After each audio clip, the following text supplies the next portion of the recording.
Hello everyone, welcome back. कैसे हैं आप लोग? आशा करते हैं आप लोग बहुत अच्छे होंगे। Dear students, work power and energy का आज का आपका सेकंड लेक्चर होने वाला है। डियर स्टूडेंट्स, इसके पहले इस चैप्टर के बेसिस पे मैंने आपको एक लेक्चर प्रोवाइड कराया है। आशा करते हैं आप लोगों ने उस लेक्चर को जरूर से ज़रूर देखा होगा। नहीं देखा होगा तो इसी लेक्चर के डिस्क्रिप्शन में आपको लिंक मिल जाएगा, उसको ज़रूर से ज़रूर देख लीजिएगा। डियर स्टूडेंट्स, अप्लाइड फिजिक्स की क्लास फिर से आप लोगों की स्टार्ट हो चुकी है, लेकिन इसमें आपके सपोर्ट की बहुत ही ज़्यादा आवश्यकता है मेरे प्यारे बच्चों।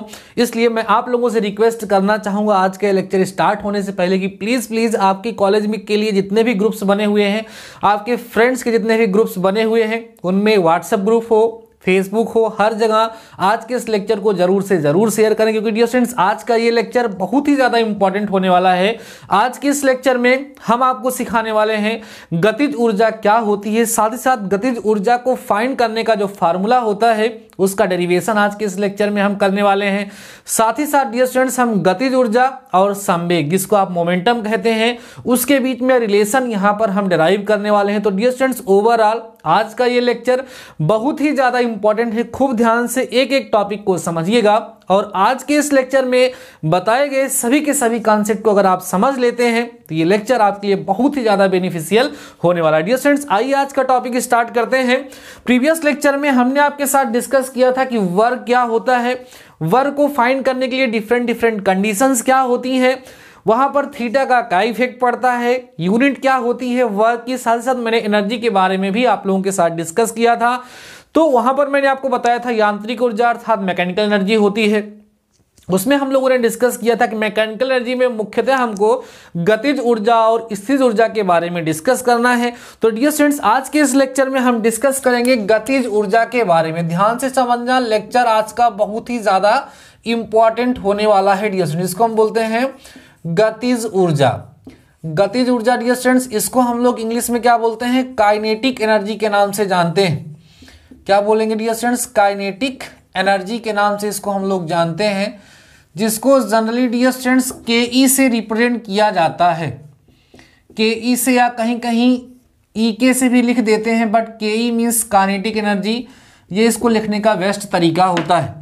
तो डियर स्टूडेंट्स, अगर आपसे कोई पूछता है कि भाई गतिज ऊर्जा क्या होती है, काइनेटिक एनर्जी क्या होती है, तो आप बताएंगे डियर स्टूडेंट्स, किसी भी वस्तु की गति के कारण, जब कोई वस्तु मोशन में है तो उसके पास कार्य करने की, वर्क करने की जो क्षमता होती है, जो कैपेसिटी होती है, उसी को डियर स्टूडेंट्स क्या कहते हैं? उसकी गतिज ऊर्जा कहते हैं। कहते हैं the energy possessed by any moving body due to its motion is known as kinetic energy.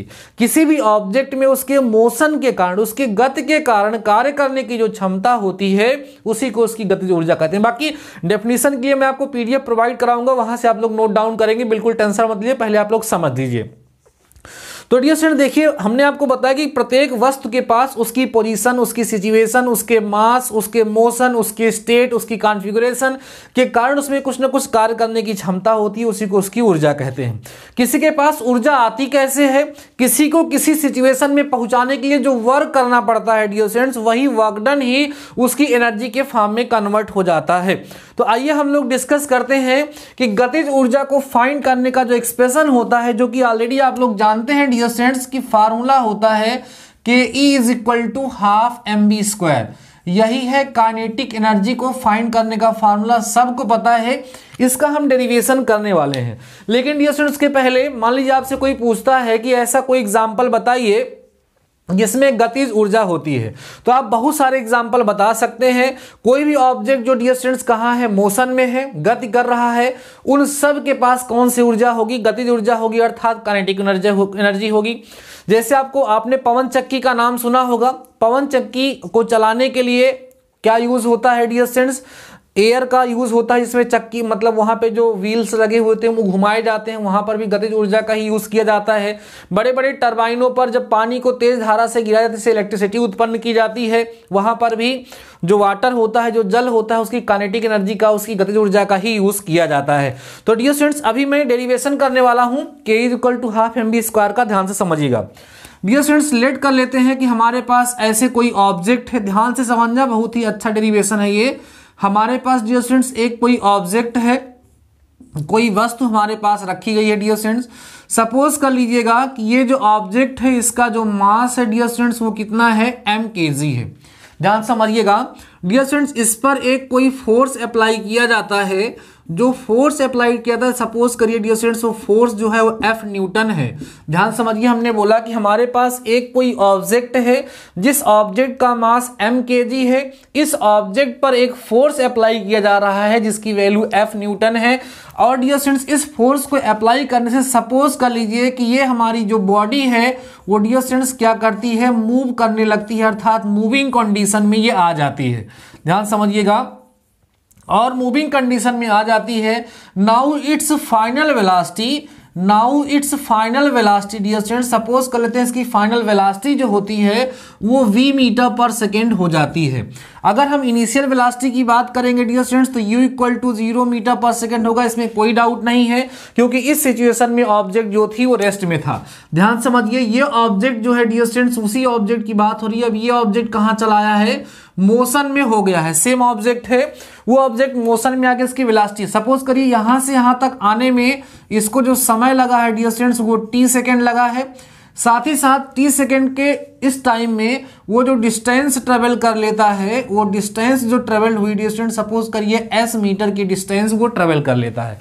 ध्यान से कंडीशन को समझने का प्रयास करिएगा डियर स्टूडेंट्स कि हमने यहां पर बोला कि हमारे पास कोई ऑब्जेक्ट था जिसका मास क्या था, m था। इस m मास के ऑब्जेक्ट पर हमने एक फोर्स अप्लाई किया, एक बल आरोपित किया। इस बल को आरोपित करने के पश्चात t सेकेंड के बाद ये s डिस्टेंस ट्रेवल करता है ऑब्जेक्ट और इसकी वेलोसिटी v मीटर पर सेकेंड हो जाती है। अब यहां से इस सिचुएशन तक पहुंचाने में जो वर्क डन हुआ है डियर स्टूडेंट्स, वही वर्क डन इसकी काइनेटिक एनर्जी, इसकी गतिज ऊर्जा के रूप में आकर के स्टोर हो जाती है। मींस अगर हम इसकी काइनेटिक एनर्जी को फाइंड करना चाहते हैं तो हमें यहां पर क्या फाइंड करना पड़ेगा कि इस सिचुएशन से इस सिचुएशन में पहुंचाने के लिए, इस स्थिति से इस स्थिति में पहुंचाने के लिए कितना वर्क डन हुआ है। तो dear students we know that, ध्यान दीजिएगा, नाउ अगर आप वर्क डन यहां से फाइंड करना चाहते हैं डियर स्टूडेंट्स तो वर्क डन का फार्मूला क्या होता है, W equal to dear students FS होता है। W इक्वल टू क्या होता है डियर स्टूडेंट्स, FS होता है। तो कहीं ना कहीं हमें F की जरूरत है और S की जरूरत है। तो आइए हम लोग पता करते हैं कि कैसे हम इन चीजों को फाइंड करेंगे। यहां बोलेंगे dear students now we know that, ध्यान से समझते चलना, नाउ वी नो दैट, हम जानते हैं, क्या जानते हैं सर, हम जानते हैं डियर स्टूडेंट्स कि F इज इक्वल टू क्या होता है, ma होता है। ध्यान समझना, F equal to dear students ma होता है। इसको मैं इक्वेशन फर्स्ट लेट करूंगा और इसको डियर स्टूडेंट्स मैं इक्वेशन सेकंड लेट कर लूंगा। मुझे क्या क्या चाहिए, F चाहिए और S चाहिए। तो W इक्वल टू FS में F और S की वैल्यू को ला करके जब मैं पुट कर दूंगा तो W इक्वल टू FS से वर्क डन मिल जाएगा और वही वर्क डन ही यहाँ पर डियर स्टूडेंट्स क्या हो जाएगी, काइनेटिक एनर्जी हो जाएगी। आइए हम लोग पता करते हैं कि कैसे हम लोग फाइंड करेंगे। आप देखो डियर स्टूडेंट्स, हम कहेंगे now from third equation of motion, third equation of motion, गति के तृतीय नियम से, गति का तृतीय नियम क्या होता है dear student, v square equal to u square होता है प्लस डियर स्टूडेंट्स 2as होता है। आराम से समझिए मस्त तरीके से, v square equal to dear students क्या होता है, u स्क्वायर प्लस 2as होता है। तो v square equal to u तो यहाँ पर 0 हो जाएगा ना, और प्लस डियर स्टूडेंट्स कितना हो जाएगा, 2as हो जाएगा। अब यहाँ से अगर हम s की वैल्यू को फाइंड करना चाहें तो s equal to dear students हमें कितना मिल जाएगा, v स्क्वायर अपान में कितना मिल जाएगा, 2a यहाँ से हमें मिल जाएगा। अब मैं क्या करूंगा डियर स्टूडेंट्स, यहाँ से ध्यान दीजिएगा, इक्वेशन इसको मैं इक्वेशन थर्ड मान लेता हूं, ध्यान दो, इक्वेशन थर्ड मान लेता हूं। और मैं क्या करूंगा, समीकरण 2 और 3 से f का और s का मान ला करके समीकरण 1 में रख देता हूं। ध्यान देना डियर स्टूडेंट्स, क्या करूंगा मैं, यहां पे मैं बोलूंगा समीकरण 2 तथा 3 से, समीकरण 2 तथा कहां से, 3 से किसका किसका मान डियर स्टूडेंट्स, f तथा s का। ध्यान देना, f तथा s का मान, f तथा s का मान समीकरण 1 में रखने पर, putting the value of f and s in equation number first from equation number second and third. आइए देखते हैं डियर स्टूडेंट्स क्या मिलता है हमको। W equal to dear students आपको यहां पर मिल जाएगा, f की वैल्यू ma होगी, इंटू एस की वैल्यू जो है डियर स्टूडेंट्स कितनी आई है, वी स्क्वायर अपान में 2a आई है। अब ये देखिए ध्यान से डियर स्टूडेंट्स, a से a क्या हो जाएगा, कैंसिल हो जाएगा, ध्यान दीजिए। तो डियर स्टूडेंट्स आपको w इक्वल टू यहां से मिल जाएगा half mv square, half mv square, यही है वर्क डन। और आपको पता है कि ये जो यहाँ पर वर्क डन हुआ है ये इक्वल हो जाएगा डियर स्टूडेंट्स किसके, काइनेटिक एनर्जी के। किसके इक्वल हो जाएगा डियर स्टूडेंट्स, काइनेटिक एनर्जी के इक्वल हो जाएगा। देयरफॉर हमें फार्मूला मिल जाएगा K E is equal to half mv square. तो हमेशा के लिए हम लोग ध्यान रखेंगे कि जो काइनेटिक एनर्जी होती है डियर स्टूडेंट्स उसको फाइंड करने का जो हमारा फार्मूला होता है वो क्या होता है, K is equal to half mv square. Clear हो गई बातें। अर्थात अगर हमारे पास नॉर्मली अगर हम इसको समझना चाहें तो हम ये कह सकते हैं डियर स्टूडेंट्स कि अगर हमारे पास कोई ऑब्जेक्ट है जिसका मास हमें m गिवन है और इसकी जो वेलोसिटी है डियर स्टूडेंट्स अगर वो v m kg है, v मीटर पर सेकेंड गिवन है, तो काइनेटिक एनर्जी निकालने का फार्मूला हाफ mv स्क्वायर होगा, जिसकी हेल्प से हम लोग काइनेटिक एनर्जी को कैलकुलेट कर सकते हैं। अब डियर स्टूडेंट्स कभी कभी इसी का वेक्टर फॉर्म आप लोगों से पूछा जा सकता है। आई होप आपको ये डेरिवेशन अच्छे से समझ में आ गया होगा। लेक्चर को पास करके आप लोग इस डेरिवेशन को खूब भली भांति समझ लीजिए और समझ करके इसको नोट कर लीजिए, क्योंकि आपके एग्जाम में ये क्वेश्चन डेरिवेशन करने के लिए आ सकता है, आपसे पूछा जा सकता है डियर स्टूडेंट्स कि गतिज ऊर्जा को ज्ञात करने का व्यंजक प्राप्त करिए, या गतिज ऊर्जा को ज्ञात करने का जो फार्मूला होता है उसका डेरिवेशन करिए। उसका डेरिवेशन करने के बाद क्या रिजल्ट आएगा ये आपके सामने प्रस्तुत है, इसको आप लोग नोट कर लीजिए। अब डियर स्टूडेंट्स कभी कभी क्या होता है, इसका वेक्टर फॉर्म पूछ लेता है, वेक्टर फॉर्म जिसको हम लोग बोलते हैं डियर स्टूडेंट्स सदिश रूप, उसको भी थोड़ा सा हम लोग समझ लेते हैं। डियर स्टूडेंट्स आपको पता है कि K E is equal to half mv square होता है, ऐसा हम लोगों ने देख लिया। अगर इसका वेक्टर फॉर्म लिखना होगा तो बस आप इतना सा ध्यान रखिएगा डियर स्टूडेंट्स कि जो हमारा के ई हो जाएगा वो हाफ ऑफ m जो होगा इनटू में यहाँ पर vector v dot vector v dear students इस तरीके से लिख दिया जाता है। यही काइनेटिक एनर्जी को फाइंड करने का जो फार्मूला होता है उसका वेक्टर फॉर्म होता है। तो अभी तक आप लोगों ने देख लिया कि काइनेटिक एनर्जी क्या होती है और इसको हम लोग किस तरीके से फाइंड करते हैं। आइए डियर स्टूडेंट्स अब थोड़ा सा हम लोग डिस्कस करेंगे यूनिट ऑफ काइनेटिक एनर्जी पर। उसके बाद डियर स्टूडेंट्स हम लोग यहाँ पर डिस्कस करेंगे कि जो मोमेंटम जिसको हम लोग संवेग कहते हैं और जो काइनेटिक एनर्जी अर्थात गतिज ऊर्जा होती है उसके बीच में क्या रिलेशन होता है।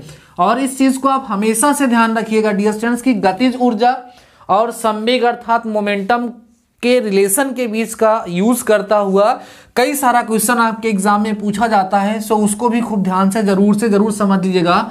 इंट्रेंस एग्जाम में भी उस लॉजिक पे क्वेश्चन बहुत पूछे जाते थे, आप लोगों ने किया भी रहा होगा, और आपके यहाँ पर फर्स्ट सेमेस्टर में के लिए भी वो बहुत ही ज़्यादा इंपॉर्टेंट है, समझिएगा प्यारे बच्चों। सबसे पहले हम लोग यहाँ पर बात कर लेते हैं गतिज ऊर्जा का मात्रक। गतिज ऊर्जा का मात्रक, गतिज ऊर्जा का मात्रक क्या होता है अर्थात जिसको हम बोलते हैं dear students units of kinetic energy. क्या बात करेंगे dear students, units of kinetic energy. ठीक है, काइनेटिक एनर्जी अर्थात गतिज ऊर्जा की यूनिट क्या होती है। डियर स्टूडेंट जो भी ऊर्जा होगी, जो भी एनर्जी होगी, उन सभी का जो मात्रक होता है वो क्या होता है, जूल ही होता है। तो डियर स्टूडेंट्स यहाँ पर दो मात्रक यूज होते हैं। सबसे पहला मात्रक जो है वो जूल होता है, जिसको आप लोग शार्ट में जे से डिनोट करते आए हैं और करते हैं। जूल जो होता है डियर स्टूडेंट्स एसआई मात्रक होता है। कैसा मात्रक होता है, एसआई मात्रक होता है। और इन केस ऑफ एसआई मात्रक अर्थात एसआई यूनिट में जो मास होगा, मास जिसको डियर स्टूडेंट्स हम लोग क्या कहते हैं, द्रव्यमान कहते हैं, ये जो होगा डियर स्टूडेंट्स वो किलोग्राम अर्थात केजी में होगा। और जो वेलोसिटी अर्थात जो वेग होगा, वेग मीन्स क्या, वेलोसिटी जो होगी डियर स्टूडेंट्स उसकी यूनिट जो होगी यहाँ पर मीटर पर सेकेंड होती है। याद रखिएगा नॉर्मली ये कह दिया जाता है कि अगर हमें किसी वस्तु का द्रव्यमान दिया गया है, उसका मास दिया है और वो मास किलोग्राम में है और वेलोसिटी मीटर पर सेकेंड में है, उस सिचुएशन में जब आप काइनेटिक एनर्जी के is equal to half mv square formula लगा करके फाइंड करेंगे डियर स्टूडेंट्स, उस सिचुएशन में इस काइनेटिक एनर्जी की जो यूनिट यूज होगी वो क्या यूज होगी, जूल यूज होगी। क्लियर हो गई बातें। अगली यूनिट जो होती है डियर स्टूडेंट्स वो क्या होती है, अर्ग होती है। क्या होती है डियर स्टूडेंट्स, अर्ग होती है। ठीक है, अगली यूनिट क्या होती है डियर स्टूडेंट्स, अर्ग होती है। और ये जो अर्ग यूनिट होती है प्यारे बच्चों, इस चीज को आप लोग ध्यान रखिएगा, ये अर्ग यूनिट कब यूज होती है, अर्ग कहा जाता है ये इसको डियर स्टूडेंट्स हम लोग सीजीएस सिस्टम भी कह सकते हैं। सीजीएस सिस्टम कौन सा सिस्टम है, सीजीएस सिस्टम में डियर स्टूडेंट्स ये जो एनर्जी की यूनिट होती है मींस अर्ग होती है। और ये तब होगी जब यहाँ पर डियर स्टूडेंट्स मास मींस क्या होता है, द्रव्यमान होता है। यहाँ पर डियर स्टूडेंट्स जब हमारा द्रव्यमान जो होगा वो ग्राम में होगा, कहाँ होगा, ग्राम में होगा। साथ ही साथ डियर स्टूडेंट्स जो वेग हो गया, वेग डियर स्टूडेंट्स अगर मीटर पर सेकंड में ना दे करके, मीटर पर सेकंड में ना दे करके सेंटीमीटर प्रति सेकंड में दिया गया होगा, सेंटीमीटर प्रति सेकंड में दिया गया होगा, तो उस सिचुएशन में एनर्जी को नापने के लिए, ऊर्जा को नापने के लिए जिस मात्रक का हम लोग यूज करते हैं, जिस यूनिट का हम लोग डियर स्टूडेंट्स यहाँ पर यूज करते हैं, उस यूनिट को अर्ग्स कहा जाता है। क्लियर हो गई बातें। तो इस तरीके से आपको ये भी समझ में आ गया कि काइनेटिक एनर्जी अर्थात जो गतिज ऊर्जा होती है उसको मापने के लिए जो मात्रक प्रयोग किए जाते हैं वो दो तरह के होते हैं, एक जूल होता है डियर स्टूडेंट्स, और दूसरा मात्रक जो होता है प्यारे बच्चों वो अर्ग होता है। डियर स्टूडेंट्स आप लोगों को लेक्चर प्रोवाइड करने के लिए मैं बहुत ही ज़्यादा मेहनत कर रहा हूं। अगर आपको यह एहसास हो कि हम आपके लिए मेहनत कर रहे हैं प्यारे बच्चों, तो दिल से आप लोग लेक्चर को जरूर से ज़रूर शेयर किया करिए, जिससे आपका फ़ायदा तो हो ही रहा है, मेरा भी थोड़ा सा फ़ायदा हो जाएगा, मुझे भी और सारे लोगों तक पहुँचने का एक ज़रिया मिल जाएगा। और वो केवल और केवल आप लोगों के प्यार और सपोर्ट से ही पॉसिबल है, अन्यथा पॉसिबल नहीं है। आइए डियर स्टूडेंट्स अगला टॉपिक हमारा है संवेग। किसी वस्तु के संवेग और उसकी गतिज ऊर्जा में संबंध हम लोग यहां पर निकालने वाले हैं डियर स्टूडेंट्स। संवेग, ठीक है, जिसको हम मोमेंटम कहते हैं। संवेग और गतिज ऊर्जा में संबंध, संवेग और डियर स्टूडेंट्स क्या, गतिज ऊर्जा में संबंध, ठीक है, जिसको हम लोग बोलेंगे relationship between momentum and kinetic energy of any moving body. ठीक है, क्या बोलेंगे डियर स्टूडेंट्स को हम लोग, रिलेशनशिप बिटवीन या रिलेशन बिटवीन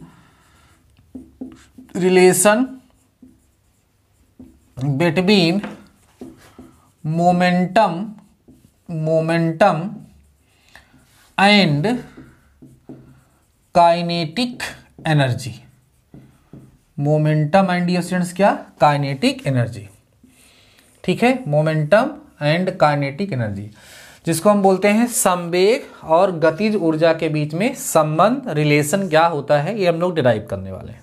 आइए डियर स्टूडेंट्स कैसे करते हैं, हम यहाँ पे लिखेंगे डियर स्टूडेंट्स, हम जानते हैं कि, ध्यान से समझते चलना, हम जानते हैं कि, जिसको आप लोग कहते हैं वी नो दैट, हम क्या जानते हैं डियर स्टूडेंट्स की जो के होता है, इसको हम लोग काइनेटिक एनर्जी कहते हैं, वो इक्वल होता है डियर स्टूडेंट्स हाफ mv² के। इसको हम लोग इक्वेशन फर्स्ट यहाँ पर लेट कर सकते हैं, इसमें कोई डाउट नहीं है। ठीक है, समझ आ रही है बातें।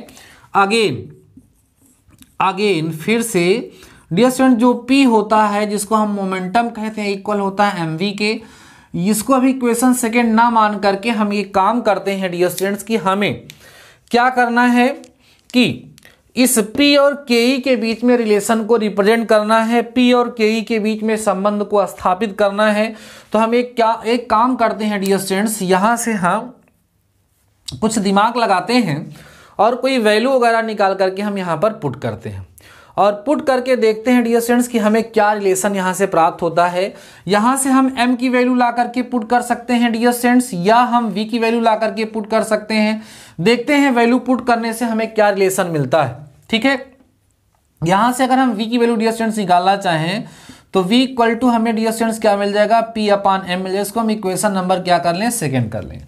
अब इस v का मान ला करके हम समीकरण 1 में रख देते हैं और देखते हैं डियर स्टूडेंट्स कि हमें क्या रिजल्ट यहाँ से प्राप्त हो रहा है।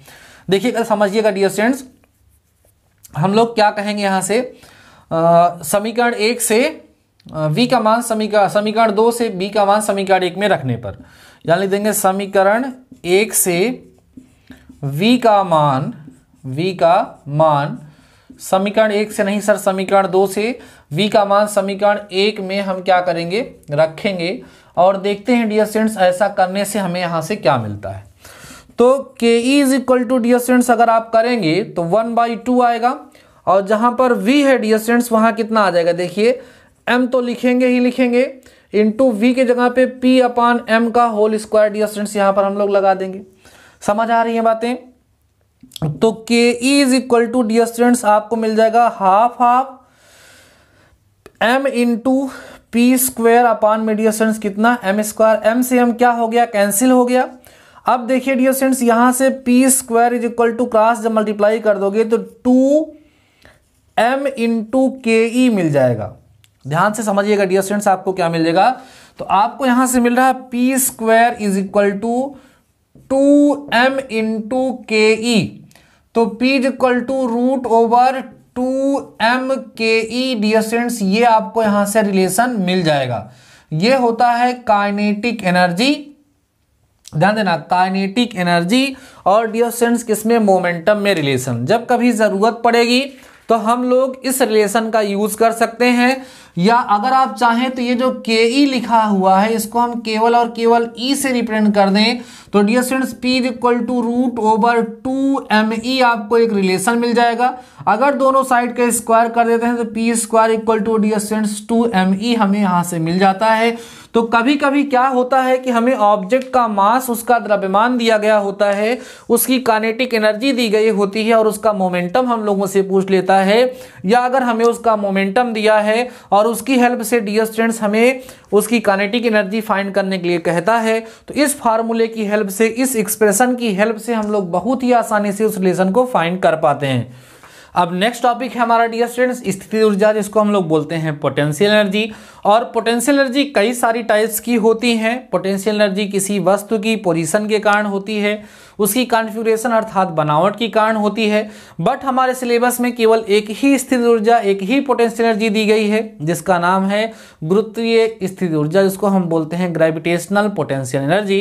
तो आइए डियर स्टूडेंट्स हम लोग डिस्कस करते हैं कि गुरुत्वीय स्थितिज ऊर्जा अर्थात ग्रेविटेशनल पोटेंशियल एनर्जी क्या होती है और उसे फाइंड करने का क्या फार्मूला होता है, वो हम लोग यहाँ पर डिस्कस कर लेते हैं। तो डियर स्टूडेंट्स हमारा टॉपिक है गुरुत्वीय स्थितिज ऊर्जा, गुरुत्वीय स्थितिज ऊर्जा, ठीक है डियर स्टूडेंट्स, जिसको हम लोग क्या बोलेंगे, gravitational potential energy, gravitational potential energy.